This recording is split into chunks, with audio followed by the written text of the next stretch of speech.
Welcome to AEW 360 Live at Advertising Week, New York. I'm BJ Smith, and I'm joined by Juan de Lascurain. Perfect. And you are with Dream Big. Yes. What is Dream Big? So I'm an entrepreneur, designer. Dream Big is a brand that I created actually by accident because my background was in sports. I grew up playing tennis. I'm from Mexico City. We grew up playing tennis. All my youth I was in a tennis court, and then I also loved to run. So I was a tennis player, played in college in the U.S., then became a triathlete, traveled around the world competing in Ironmans. And I always, after my career, as an athlete, I wasn't professional in tennis or anything, but played in college. But after my triathlon, after I finished my sports, I started giving conferences. They would invite me to speak in schools or universities, and I would just go for free. And at the time, I was promoting sports and just inspiring young people to follow their dreams. Right. And so I always talked about Dream Big. And it was in 2004. I was living in Los Angeles. I had a tennis academy.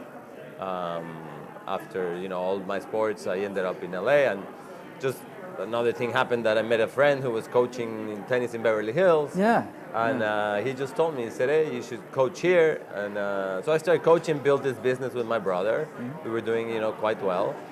But I was a little bit I was making really good money and, lived in a nice place. But I was a little bit I had this little thing inside, there was something missing. Right, okay.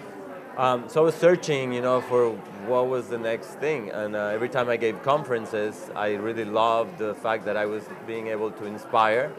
And I was, giving more than just, living life just to make money. Right. So in 2004, I was at the gym, and I was on the bike, and I was just flipping the channels on the TV at the same time I was exercising. And there was this Spanish network that came on the air. And I don't know why I wrote the name. I never heard of this Spanish network. And I wrote down the number. That day I went home, and I asked my mom if she was visiting. I said, hey, have you heard of this Spanish network? And she was like, no. And I'm like, well, it's a TV network. And I said, well, yeah, it's TV. And my mom was like, well, why don't you call and find out, who the owner is? And I'm like, I was not involved in TV or anything. The only thing I did other than tennis was my conferences. Right. So my mom ended up calling to this network. And a few days later, she said, hey, we have a meeting with the owner. And so I was like, okay. I ended up going with her, and we walked into this. It was a very, very, very small non-profit TV network. We walked into this office of the owner, and my mom at the time, she was organizing an event for the Hispanic community in San Antonio. So she wanted to talk to the owner about sponsoring the event. And they started talking, and after 5 minutes, he just turned around, looked at me, and he said, hey, and what do you do for work? And I said, oh, I'm a tennis coach right now. I have this tennis business, and I give conferences to young people. He said, you should do a TV show here. Nice. That's all he said. Sudden TV star. And I was like, okay, well, my first thought was, how much are you going to pay me? Right. He was like, well, nothing. This is a non-profit network. But if you want to do it, I give you 30 minutes every Saturday morning. And that's when Dream Big started. I went home that night, and I sat down literally with a piece of paper, and I said, hey, I have this opportunity. What am I going to do with it as far as the goal of inspiring people? So I wrote down that the show was going to be called Dream Big, and that it was going to be about inspiring people to follow their dreams. So I did the show for 4 years for free. 4 years, every Saturday. Every Saturday. That's a lot of content. it was a lot of content. I did the show, pretty much for free. I felt like I was like sowing something at the time that I didn't know in the end how I was going to get it back. But I loved, it was a passion for me. I was able to interview a lot of people. But the most important thing that I saw was the response of people. Every time a show aired, we would get just contacts from boys, girls, moms, thinking that we were doing something that was positive. Right. So I kept that show for 4 years, and then one day I was trying to start a t-shirt line. At the time, I was not an artist or a designer or anything, because Dream Big is divided in different platforms, and it has 5 messages, Which are? discover your talent, dream big, have faith, work hard, and give back. So that was the basis of the show. And so I thought, okay, well, the next thing to try and make money with the show was to start merchandising. So I started a t-shirt line with just phrases. And I printed like 1,000 t-shirts. And I started selling them to my friends, everybody I knew. And then in 2008, I was sitting at a friend's house, and there was a napkin and a black marker, like a Sharpie. Right. And I was just bored, and I started, took the Sharpie, and I made like some little doodles on the napkin. And so there was a lady there. It was a friend of my friend, of the owner of the house. And she looked at me and she said, "Hey, you should paint." Oh, wow. No, that's all she said. And I never Not paint. what, just go paint. Yeah, and she just said, she said, take that, buy some canvas, and make those doodles bigger. And honestly, I was like, she's crazy, Yeah. Because sometimes, when we live and we grow up, we think that, we have to go to school to learn something to then apply it, Yeah. But I left, and after a few days, it just stuck in my head, and I went and I bought some art material, and about a couple months later, I painted my first painting, and I thought it was like cool, So I kept painting. It was about a year that I just started making paintings. I painted my jeans. Right.